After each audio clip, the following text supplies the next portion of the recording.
You walk into the Apple store. Your old phone is fine, but the battery's a little slow and the screen has a tiny crack. You convince yourself you need the upgrade. It's for work, right? It's a productivity tool. So you drop $1,200 on the new iPhone Pro Max Titanium. You walk out of the store feeling good. You feel successful. But then you get into your car and you look at the phone. It's sleek, it's futuristic, and suddenly your old frayed charging cable looks like garbage next to it. It feels wrong to plug this masterpiece of engineering into a $5 gas station cable. So you buy the new MagSafe charger. That's $40. Then you get home and you put the phone on your nightstand. But wait, your cheap plastic phone case looks ridiculous on this titanium device. You need the leather case. That's $60. And then you realize your old wired headphones are incompatible. You need the AirPods Pro to really get the full experience. That's $250. Within 48 hours, that $1,200 purchase has quietly turned into a $1,600 purchase, and you didn't even notice it happening. This isn't just you being bad with money. This is a psychological chain reaction that has destroyed more fortunes than the stock market ever could. It's a phenomenon that explains why winning the lottery often leads to bankruptcy, and why buying a dream house can turn into a financial nightmare. It is called the Diderot Effect. My name is Bobby, and on this channel, we explore the invisible scripts that keep us broke. Most people think they buy things because they need them. Today, I'm going to prove to you that you buy things because your other things are demanding them. If you want to stop the spiral and actually keep the money you earned, smash that like button, and let's dive into the story of the man who lost everything because of a bathrobe. To understand why you can't stop spending money, we have to travel back to France in the year 1765. Meet Denis Diderot. He was a famous philosopher, the co-founder of the encyclopedia, and a brilliant mind. But despite his fame, Diderot was broke. He lived a humble life, he wore old clothes, he walked on old rugs, and he sat on a rickety wooden chair in a dusty library. And he was happy.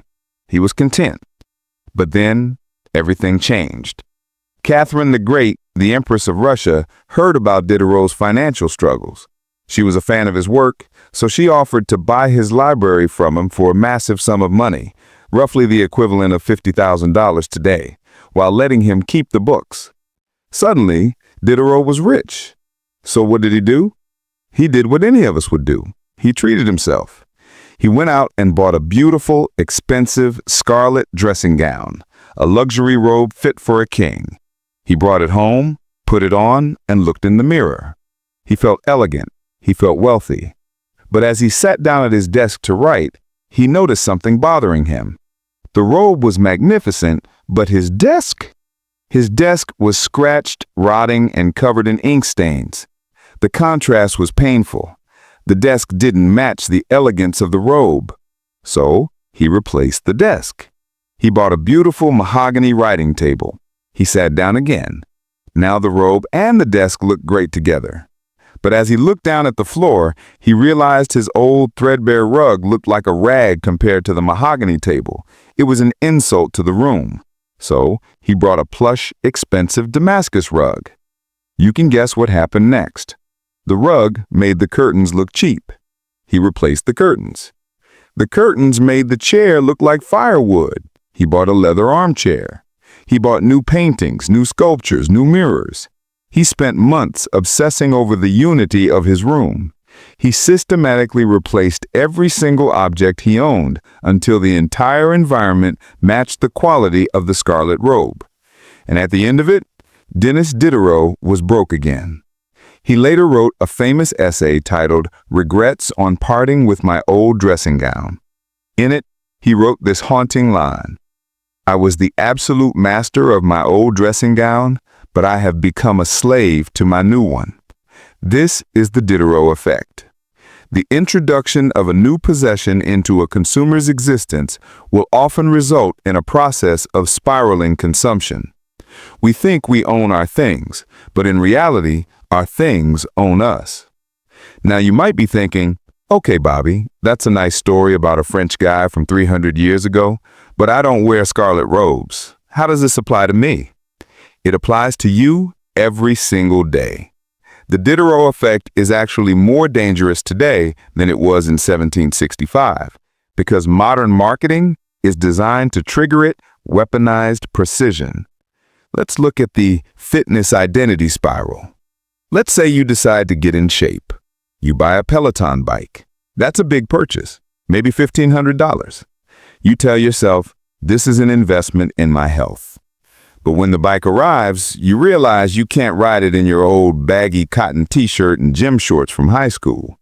You don't look like the instructors on the screen. You don't feel like a cyclist. So you buy the specialized cycling shoes, $150. Then you buy the moisture-wicking compression shorts, $80. Then you buy the branded tank top, $50. Then you realize the bike looks cluttered in your messy living room. You need to create a Zen workout space. You buy a yoga mat, some dumbbells, maybe a new smart TV to cast the workouts. Suddenly, you haven't just bought a bike. You have bought an entire identity. This is the core psychology of the Diderot Effect. Identity consistency. As humans, we crave consistency.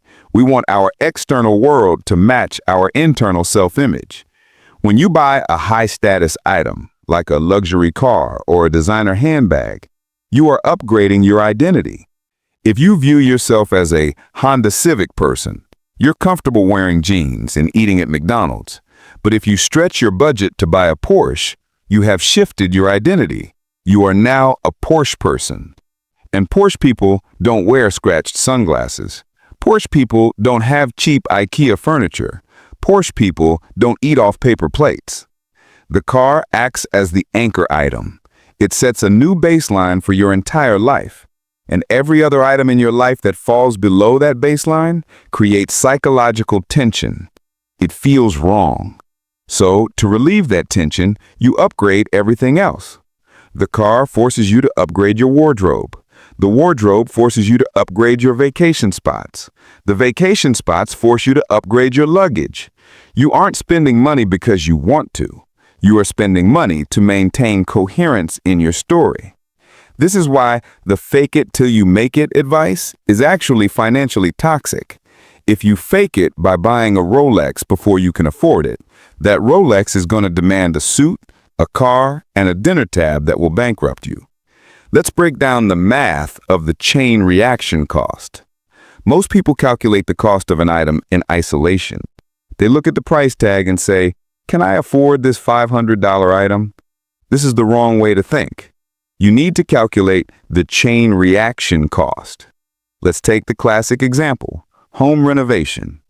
You decide to renovate your kitchen. You budget $10,000 for new cabinets. That seems reasonable. But once the new white modern cabinets are installed, your yellowish 10-year-old refrigerator looks disgusting. It works perfectly fine, but visually it clashes. It breaks the consistency. So you spend $2,000 on a stainless steel fridge. Now the fridge and cabinets are sleek and modern. But looking down, your vinyl floor looks cheap and dated. The contrast is unbearable. So you rip up the floor and put in hardwood. That's $5,000.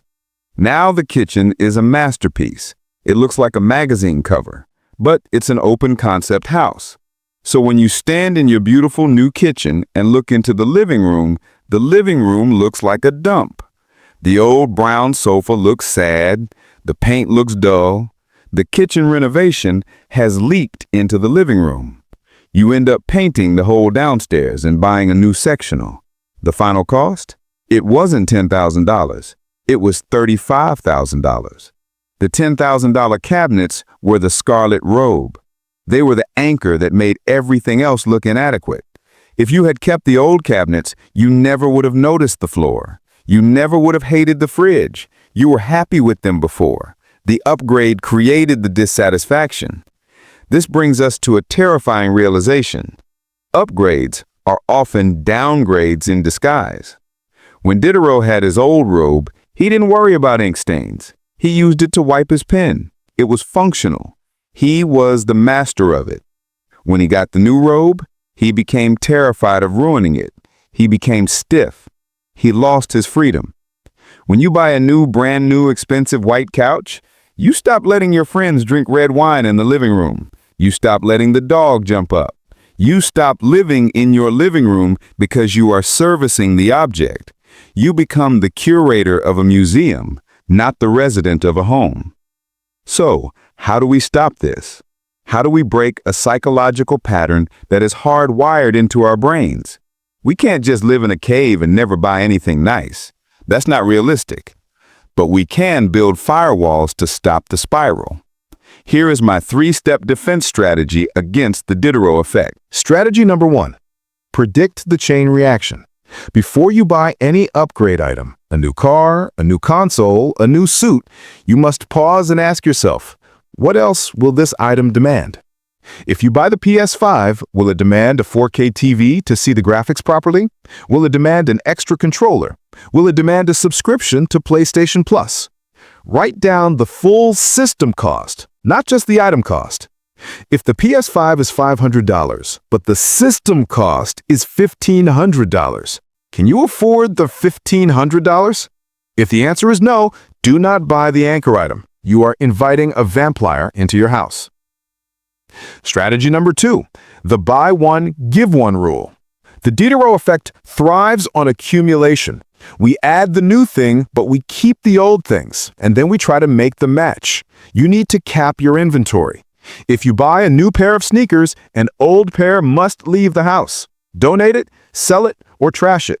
If you buy a new toaster, the old toaster goes. This forces you to value what you have. It prevents you from building a shrine of possessions. It keeps you in the mindset of a user, not a collector.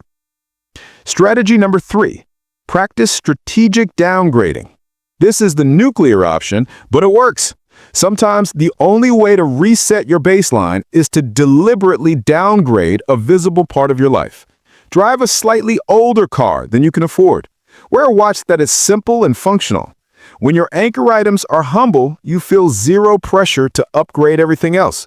If you drive a beat-up Toyota truck, nobody expects you to wear a $2,000 suit. You have freedom. You can wear jeans. You can eat a burrito in the car. By keeping your status symbols low, you lower the required cost of the rest of your life. You create a low-maintenance identity. And let me tell you, a low-maintenance identity is the most profitable asset you can own. It allows you to stack cash while everyone else is busy curating their museum. Look, there is nothing wrong with nice things. I like nice things. But you have to understand the game you are playing. Consumerism is designed to make you feel incomplete. It is designed to make you feel that you are just one purchase away from happiness. But Diderot taught us the truth 300 years ago, that one purchase doesn't finish the puzzle. It scrambles the puzzle. It resets the board and forces you to start over. Don't be a slave to your robe, be the master of your life. If you want to know more about how to build real wealth that doesn't rely on showing off, check out this video right here where I break down the coast fire method we talked about last time. And if this video saved you from making a stupid purchase this week, hit the like button. Subscribe to Bobby for more financial sanity. I'll see you in the next one. Don't buy the robe.